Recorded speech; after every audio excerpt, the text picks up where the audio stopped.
दोस्तों, कुरान की दूसरी सूरह सूरह का मतलब होता है चैप्टर, जिसका नाम सूरह अल बकरा सूरह 2 है, जिसके बारे में मैं आज आपको बताने जा रही हूँ। अलीफ लाम मीम, यह 3 अक्षरों का संयोजन है जिसे हुरूफ ए मुख्ताआत कहा जाता है।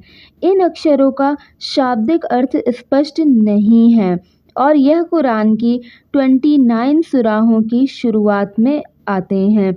इसमें पहला है रहस्यमयी अक्षर। इन अक्षरों का असली मतलब केवल अल्लाह को ही पता है। ध्यान आकर्षण दूसरा, कुछ विद्वान मानते हैं कि ये अक्षर लोगों का ध्यान खींचने के लिए है ताकि वे कुरान के संदेश पर ध्यान दें। तीसरा, पवित्रता और सम्मान। इसे कुरान की अलौकिकता और उसके दिव्य स्रोत की निशानी माना जाता है। सूरह अल बकरा कुरान की सबसे लंबी सूरह है और इसमें इस्लामी जीवन के कई महत्वपूर्ण पहलुओं पर चर्चा की गई है।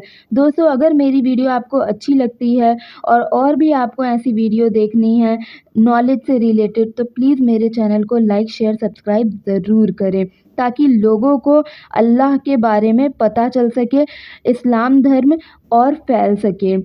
अलीफ लाम मीम कुरान में आने वाले उन अक्षरों में से है जिन्हें हुरूफ ए मुख्ताआत कहा जाता है।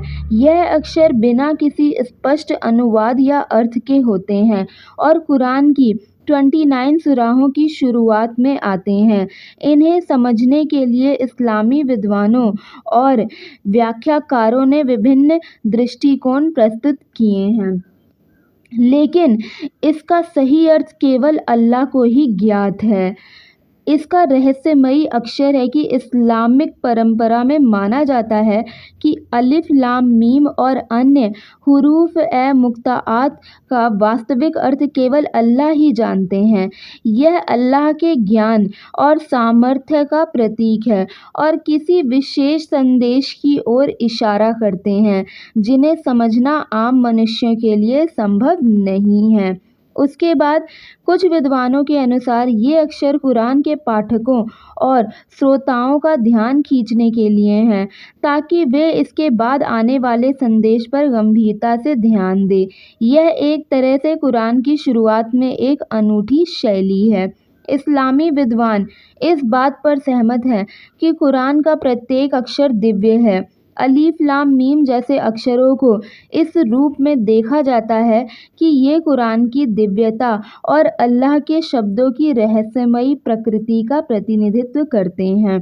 कुरान के अध्ययन के क्षेत्र में इन हुरूफ ए मुख्ताआत पर गहराई से शोध किया गया है, लेकिन यह निष्कर्ष निकाला गया है कि इसका अर्थ इंसान की